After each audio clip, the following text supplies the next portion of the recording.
madaxdii ka qayb gashay madaxdii ka qayb gashay shirkii wadatashiga u dhexeeyay dowladda federaalka Soomaaliya iyo waliba xubnaha dowladaha iyo xubnaha maamul goboleedyada ee dowladda federaalka qaybka ayaa xalay shirarkoodii ugu soo gabagabay magaalada Dhuusamareeb soo gabagabeynta shirkaasi kadib waxaa dhacday munaasabad weyn magaalada ka dhacday oo lagu soo xirayay shirkaasi Ra'iisul Soomaaliya Xasan Cali Kheyre iyo shanta maamul ee dalka ka jirta madaxdooda ku sugan Dhuusamareeb ayaa xalay kulankii ugu dambeeyay ku yeeshay magaaladaasi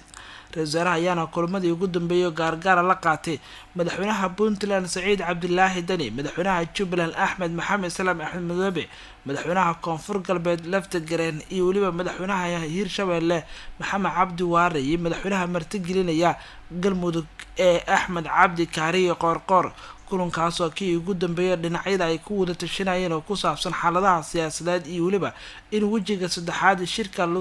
isku soo laabto bilowga bisha Agoosto ee fooda nagu soo haysa inta kadib munaasabad weyn ayaa ka dhacday magaalada Dhuusamareeb ee caasimadda Galmudug oo lagu soo ganaanooday wajigii labaad ee shirka Dhuusamareeb iyadoo lagu ballamay wajiga saddexaad ee shirka oo bartamaha bisha nagu soo aadan Agoosto la gudagali doono madaxweynaha Galmudug Axmed Cabdi Kaariye Qoorqoor ayaa sheegay ama munaasabada xiritaanka hadallo kooban ka jeediyay ayaa sheegay in maamulkiisa waqti badan ay geliyeen sidii isfaham looga gaari lahaa arrimaha ugu muhiimsan ee hortobinta leh ee ku saabsan doorashooyinka iqraafka ka dhaxeeya dowladda federaalka iyo maamul goboleedyada asagoo qaab kaftana u sheeganaya in Ra'iisul Soomaaliya Xasan Cali Kheyre uu ku sii sugnaan doono magaalada Dhuusamareeb maadaama uu sheegay in ay isaragyo kulamo gaargaar oo la qaadan doono maamulkiisa sidoo kale uu sheegay in madaxda maamul goboleedyadu ay fasaxi doonaan waa haddii aysan howlo degdeg lahayn ay sii joogi doonaan inta laga gaarayo wajiga saddexaad ee shirka oo lagu ballamay 10 hore ee bisha Agoosto halka ka sii wada gogoshii waa idin taal gogoshii Soomaaliyeed gurigiinay taal madaxdii iyo mas'uuliyiintii sharafta badneed oo inta idinku maamuustayna oo idinka aqbashayna gogoshiina inay yimaadaan oo gurigiina ku tashadaanna si gaar ah isugu xilqaanteen halka ka sii wada dardaarankii abwaaniinta iyo fanaaniintu soo bandhigeen waa la fuliyay dardaarankaas waa la taliyay waa la aqbalay waa la idinku xurmeeyay dad inta dhimana waa la gaarayaa guusheeda ilaahay idankii kalsooni baana ku qabnaa mudane ra'iisul wasaare madaxweynayaal martida sharafta leh soo dhawaada waa mahadsantihiin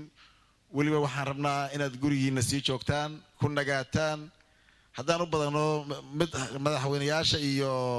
ra'iisul wasaaruhu waa nala joogaya maalmaha waa hubaaye oo reer Galmudug ah xiiso badan u qabo caawa inta ka muujiyeen madaxweynihii hawl gaar ah oo degdeg ah yeeshaan fasaxayna inta kale noo sii joogayaan soo saas maaha horta reer Galmudug nabadda laguma xamad jirin dadka inay u nabad jecel yihiin madaxda sharafta leh horta ma laga qaada fariintaas habeen dhawadan waxaan yiri reer Galmudug warankoodii yaan bay ka tunteen marka qaar waxay yiraahdeen ma waxaad ka wadaa waa is dhiibnay hadalkan madaxweynaha ayaa xalay ka sheegay munaasabad gunaanadu ahayd kulamadii Dhuusamareeb ka dhacay u dhaxeeyay dowladda federaalka iyo maamul goboleedyada lagu qabtay magaaladaasi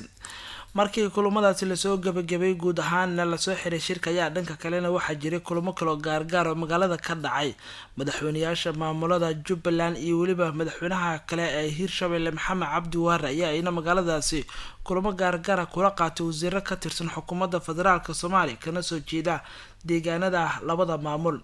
aan ku hormaray madaxweynaha Jubbaland Axmed Maxamed Salaam Axmed Madoobe ayaa magaalada Dhuusamareeb waxa uu kulan gaar ah kula qaatay xildhibaano iyo wasiirro ka tirsan dowladda dhexe ee Soomaaliya kuwaas oo deegaan doorashadooda ay tahay magaalada Kismaayo xubnaha Dhuusamareeb kula kulmay Axmed Madoobe ayaa waxaa ka mid ah wasiir ku-xigeenka wasaaradda macdanta iyo batroolka xukuumadda Soomaaliya Maxamed Cabdiqaadir Hilaal kaas oo loo geeyay xiisad siyaasadeed aad u weyn kala dhaxaysay hogaamiyaha Jubbaland Axmed Madoobe wasiir Hilaal oo ka soo jeeda Jubbaland iyo Axmed Madoobe ayaa waxaa dhexmaray dagaal aad u adag oo mid siyaasadeed ah wixii ka dambeeyay doorashadii sanadkii hore ka dhacday Kismaayo balse sida muuqata waxaa soo idlaatay dagaalkii siyaasadeed ee dowladda dhexe ee Soomaaliya iyo Jubbaland Maxamuud Hilaal oo qoraal kooban soo dhigay bartiisa Twitterka waxa uu ku sheegay in madaxweyne Farmaajo uu kala hadlay madaxweynaha Jubbaland Axmed Madoobe uu kala hadlay arrimaha dib u heshiisiinta dadejinta dowladaha hoose ee maamulka Jubbaland iyo waliba in xal laga gaaro dhammaan arrimaha cabashada ee ka jirta gobolkaasi Gado kulan muhiim ah oo aan la yeeshay aniga iyo weliba madaxweynaha maamulkaasi Jubbaland Axmed Madoobe isla markaana waxaan diiradda ku saarnay arrimo ay ka mid yihiin hirgelinta dib u heshiisiinta in la ballaariyo oo ay ka wada qayb galaan dhammaanba qeybaha kala duwan ee bulshada iyo weliba taabagelinta nidaamka dowladaha hoose dadejinta dhammaanba adeegyadaasi si loo gaarsiiyo ilaa iyo heer tuulo iyo degmooyin lana xaqiijiyeen in shaqaalaha dowladda iyo weliba xubnaha kale ee maamulkaba in si siman ay kaga shaqeeyaan Jubbaland ayuu yiri wasiir Hilaal oo qoraalkani ku daabacay bartiisa Twitter-ka. tani markii Axmed Madoobe bishii Agoosto ee sanadkii hore markii saddexaad kusoo baxay doorasho ka dhacday magaalada Kismaayo wuxuu khilaaf adag kala dhexeeyay madaxda dowladda federaalka Soomaaliya gaar ahaan madaxweynaha taasoo sababtay in maamulka Jubbaland Axmed Madoobe faragelin xoogan ay kala kulmaan dowladda sidoo kalena maamulkiisa guud ahaanba lagala wareego gobolkaasi Godo gacanta dowladda uu soo galay. Axmed Madoobe oo meel kasta hadallo ka jeedinaya ayaa eedeymo culus u jeedinaya madaxda dowladda federaalka ayaa hadda u muuqda guud ahaanba in arrimahaas dhanba lagu soo gabagabeeyay shirki ka dhacay Dhuusamareeb oo kulamo hoose uu la qaatay madaxweyne Farmaajo oo sida muuqata lagu xaliyay khilaafkii kala dhexeeyay dowladda federaalka. waxaa xusud mudan in dadaalkan waqti badan qaatay kadib in Dhuusamareeb xubnahan ay ku kulmaan ay keentay in guud ahaanba lasoo gabagabeeyo. dhinaca kalena isla madaxweynaha Hirshabelle Maxamed Cabdi Waare ayaa isna magaalada Dhuusamareeb xalay waxa uu kulan gaar ah kula yeeshay wasiiro ka tirsan xukuumadda Soomaaliya. madaxweynaha Hirshabelle Maxamed Cabdi Waare hoygu ka degaya magaalada Dhuusamareeb ee caasimadda Galmudug wuxuu kula kulmay wasiirka dastuurka ee dowladda Soomaaliya iyo weliba wasiiro kale oo dowladda federaalka qayb ka kulankan oo ahaa mid isxog wareysi ku saabsan arrimaha dhameystirka qabyo qoraalka dastuurka iyo weliba wasiirka wasaaradda dastuurka ee dowladda Soomaaliya oo sharaxaad ka bixiyay dadaalada iyo qorshaha la xiriira arrimaha dastuurka. wasiirka wasaaradda dastuurka ee Soomaaliya Saalax Axmed Jaamac ayaa sheegay in wasaaradda weli ay wado qorshe la xiriira dib u eegis lagu sameynayo dastuurka dalka isla markaana maamul goboleedyada lagu baahin doono qaybna ay ka qaadan doonaan la shaqeynta wasaaradda iyo aragtidooda inay ku biiriyaan qabyo qoraalka dastuurka. madaxweynaha Hirshabelle Maxamed Cabdi Waare ayaa sheegay in ka maamul ahaan ay qayb weyn ka qaadan doonaan arrimaha la xiriira dib u eegista dastuurka iyo in aragtidooda ay ku biiriyaan. ugu dambeyn Dhuusamareebna waa la soo gabagabeeyay kulamadii iyo shirarkii halkaasi ka dhacay. Al-Shabaabna waxay weerar ay ku qaadeen saldhig ciidanka Kenya ay ku leeyihiin gudaha magaalada Garissa. Jakarta ayaa eegaya.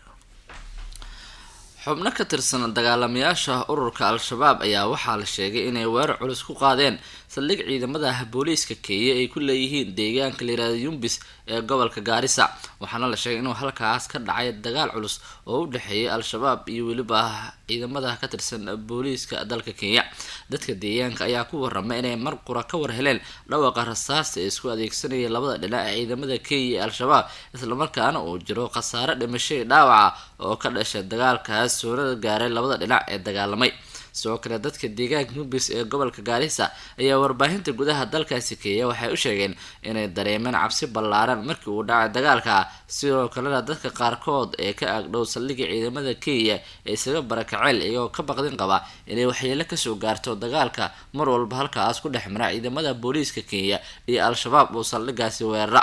Al-Shabaab ayaa sheegtay mas'uuliyadda weerarka lagu qaaday saldhigga ciidamada booliiska Kenya ee deegaanka Yumbis ee gobolka Garissa iyagoo sheegay in weerarkaas ay ku dileen 6 askari oo ka tirsan ciidamada booliiska Kenya 10 kalena ay ku dhaawaceen. saraakiisha ciidamada booliiska Kenya wali wax faahfaahin ah kama bixin weerarka ay Al-Shabaab ku qaadeen saldhigga